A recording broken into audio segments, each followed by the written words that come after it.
Welcome to another Zen pop-up. So in this particular one, I'm going to ask you to do one thing. Check your site. Check your site now based on what I'm about to tell you. Because I guarantee that a few of you will still have this set the way it is by default. And you want to change it right now. It's not going to take you long. It'll take you 2 or 3 minutes just to change it over. So this is something you want to do now. Okay, so let's jump into the site and I will show you.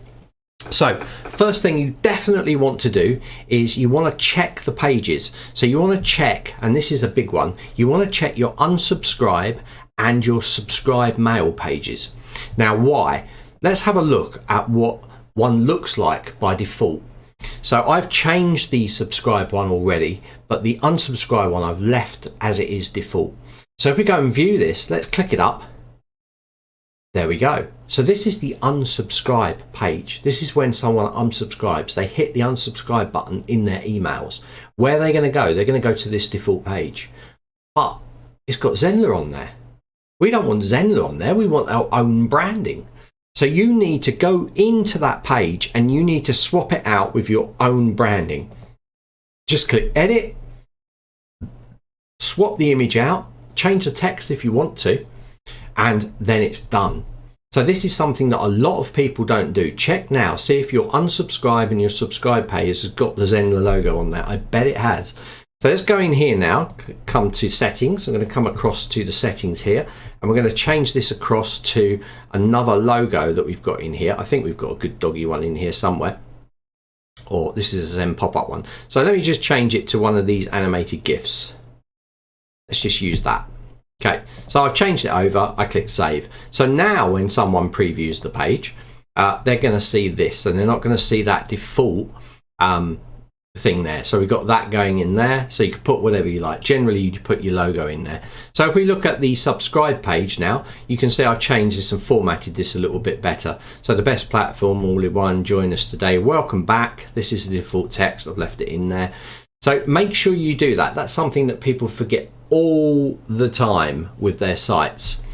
So make sure you do that for sure. The next one I want to tell you about is the fav icon up in the corner there. This is again something that people don't do. If you go into branding, just make sure that you update both of these in the top. So you've got your logo in here and you've also got a fav icon. So it's basically a square icon. It needs to be over or at least 512 pixels by 512.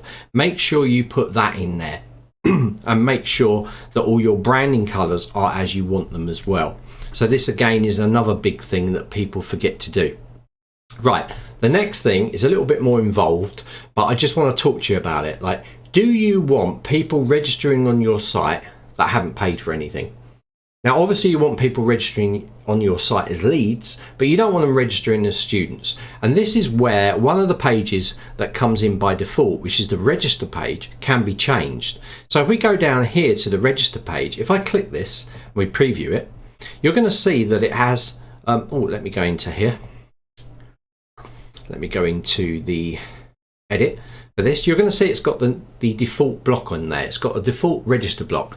Now, if people sign up for this, it means that they'll come in as students. So any pages that you've got for logged in users, these people are going to see, and they won't pay for anything.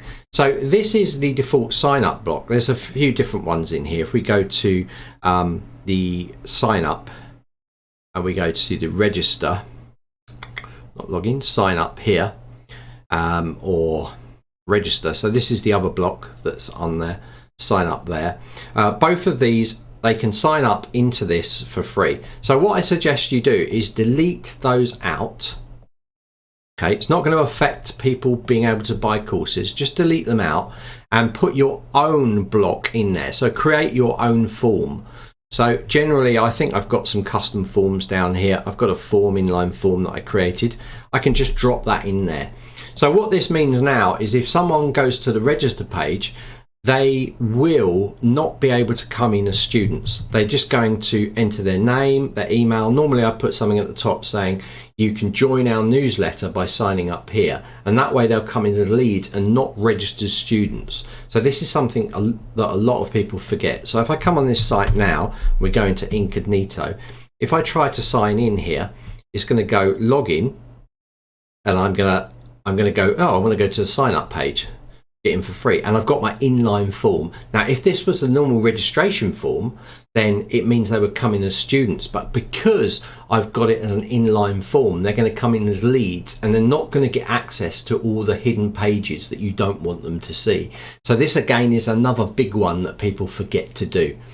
All right, the other thing that you need to do is to go into your pages and just check your terms and conditions, your privacy policy, and your cookie policy as well here. Just change the word Zenler where you need to your own company name, and change those things around. So just try and go in those pages, because these are pages that sometimes people don't touch, and you need to go and make them your own so they fit your particular terms and conditions or additions that you've got on, depending on what you're supplying, and also with your privacy policy depending on what you've added into the site. So these are 3 pages that definitely need looking at. The other page that you might want to look at is the community page, because you can add nice top graphics to the top of this if you like, and you can make it a little bit different. So I've got this page here, this is the default community page, but if I come in and edit this page, I could add a top block in there, put some color in there, and then it just looks a little bit better, rather than just leave it in the default. So what I'm trying to get across to you is that you shouldn't be leaving things in the default, as then has given you those set of pages, but you need to look through each page and make them your own.